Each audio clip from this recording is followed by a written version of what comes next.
Hi. Yay. Don and Renee. All right, Renee, let me add you real quick, sister.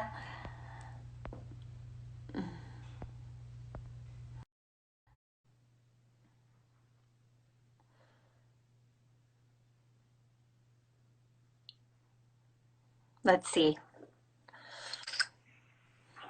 Hey, here She's we are. here. Here we are, babes. Hi. Totally did it wrong. I was going, yeah, I'm ready. I'm right here. So ready. I was born ready. I was ready. I took a shower today because my hair was so greasy. I think last time that we talked, I took a shower too. Well, you know what? That's what I got to get on your schedule once a week because, again, we talked about how, like, if you've got to count the days, there's something wrong. Right? Right, right. Yeah. Well, I am so thrilled that are coming back because I always do that. I'm like, oh hey everybody, and I'm like, okay, I'll see you in 5 minutes because I'm not really great at that. So always a take two. So thank you for coming back, Yeah. people, for the take two. Yeah. So Renee, I people may or may not have been with us for the last time you were with me, but I was saying that you wear a lot of hats in my life, friend and mentor, that you and your husband have been so formative in my interpersonal relational development, both on team with my team and then like in my friendships and so you're hugely impactful to me personally and certainly to people you Thank work you. with. So I wanted to talk to you a little bit about relationship right now. And you said, what do you want to talk about? And you said, I want to talk about being satisfied.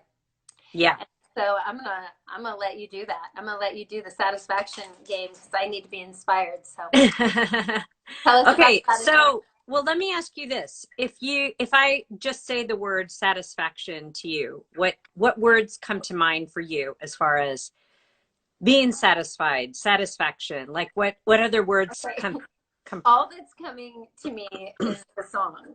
I can't get I no get, yeah. satisfaction. Oh Like yeah, that's so just that rolling around in my head. that's So funny. I The Rolling Stones, right? correct. Yes. Yeah. So you're just on that lane. You're just on a concert lane of I I think can't get so. no I think I just satisfaction. missed, well, I think I just miss like large venues for music Sure. or something. Right. Yeah. You know No, what's weird? What's weird about that is Don and I were saying we were watching something. I think I said this to you before.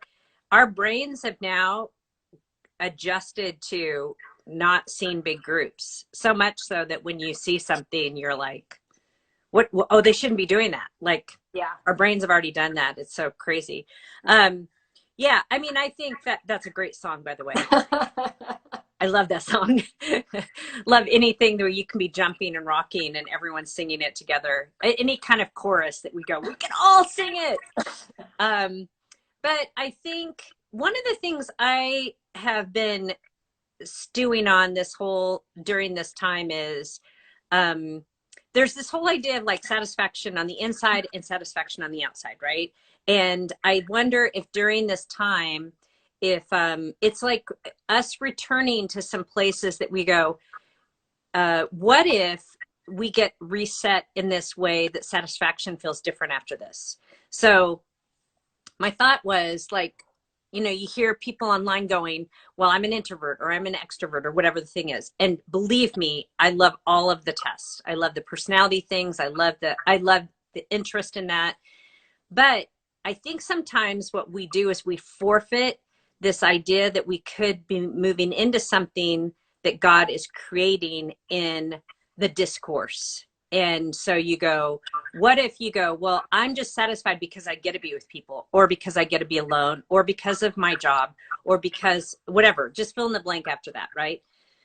But because of this time period, I wonder if it's like when you fast from whatever it would be, food, drink, anything that you fast from, then all of a sudden there's space inside of you to find a different satisfaction and enjoyment into something else that you go, well, I was really satisfied with food or wine or whatever the thing is that you're fasting from. But if you take that out, then you go, I have to come alive to something else that would be satisfying.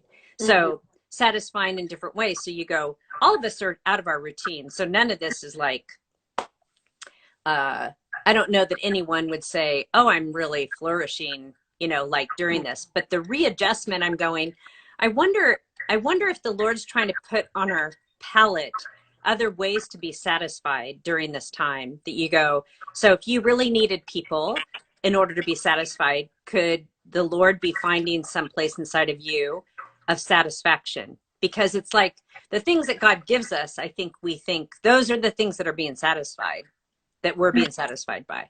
Or if your private time, like being secluded and alone, you go, okay, that's true. You might be an introvert, but what if the Lord puts people in your life for that to be expanded, for you to be satisfied in a different way? Mm. So I've just been thinking about this because I mean, I do yoga probably 3 times a week, and I really miss being in a studio and doing yoga.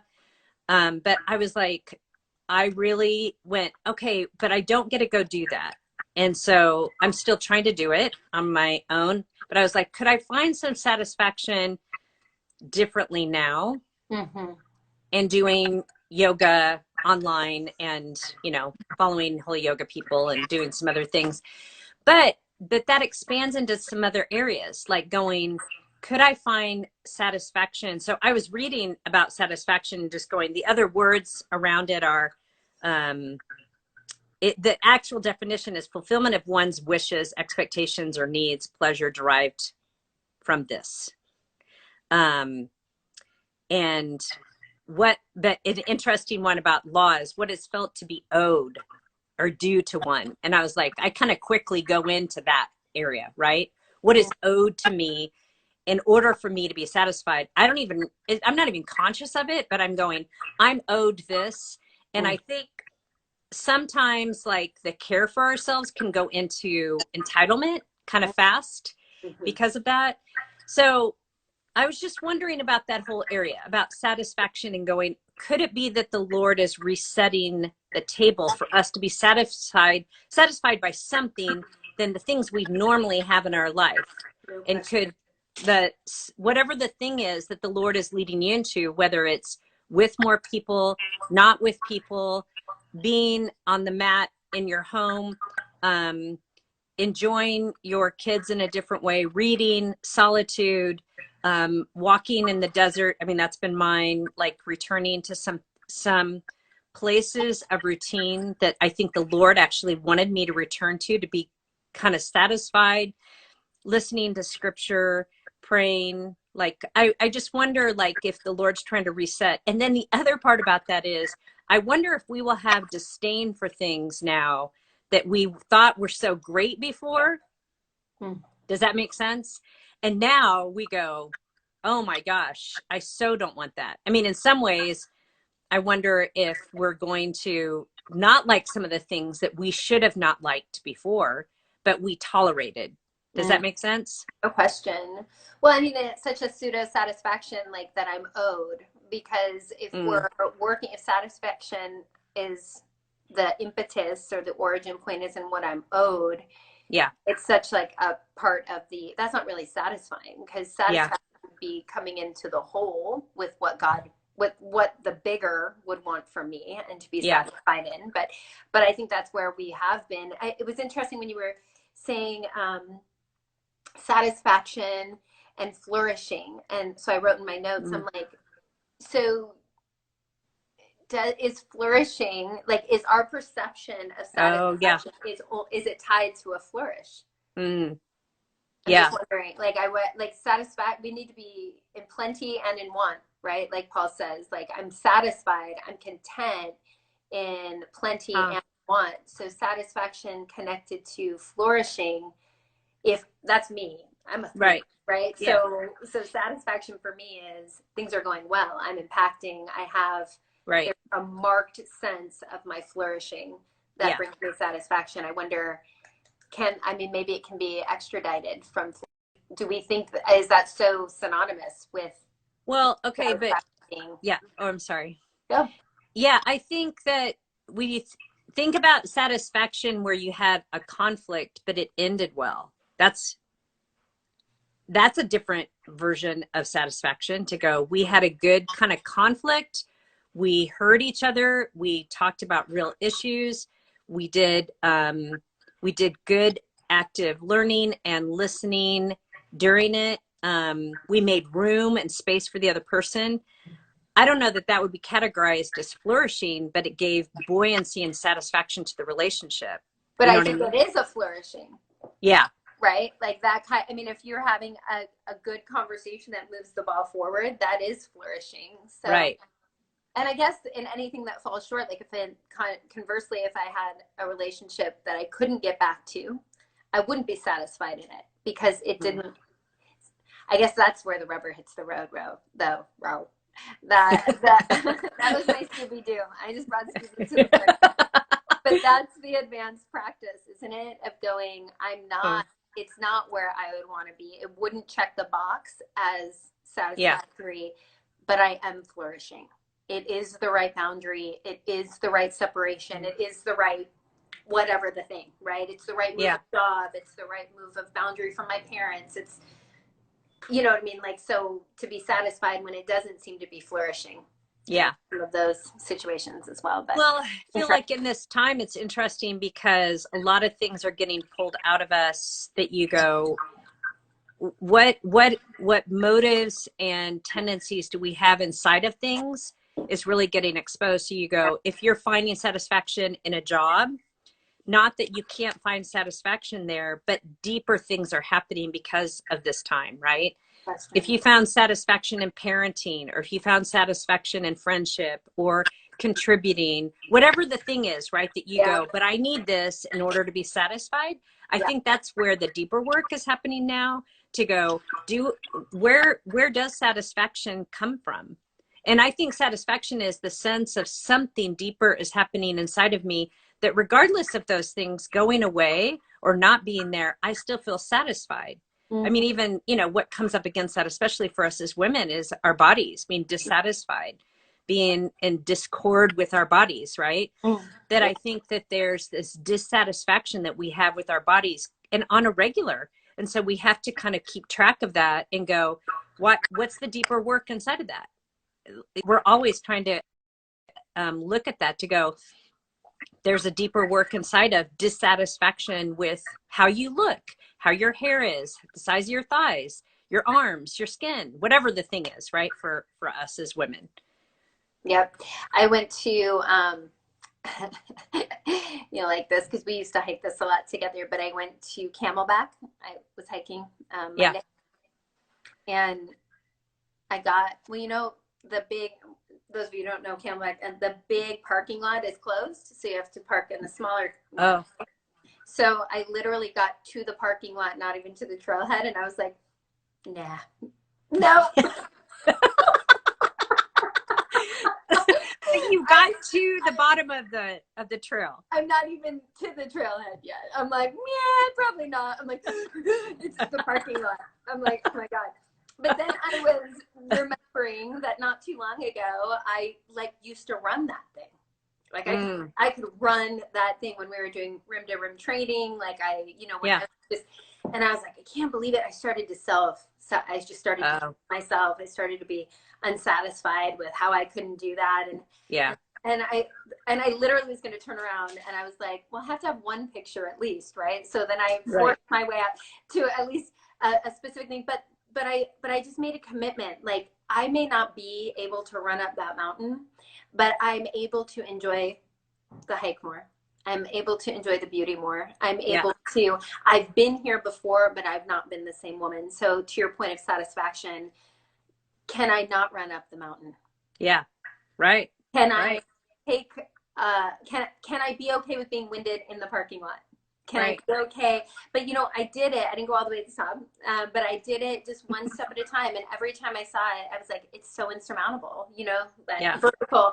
And it's like, no, it's just one step at a time. So new reference points, I think, for this idea of satisfaction, like what I think, and the former things should not satisfy, right? I mean, I'm not shooting all over anyone, but I'm hoping we grow.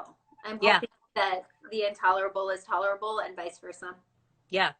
Well, you were one of the first people to lead me in some of the things about body. That I remember being in a yoga class one time, and you were like, talk to the places in your body that you're dissatisfied.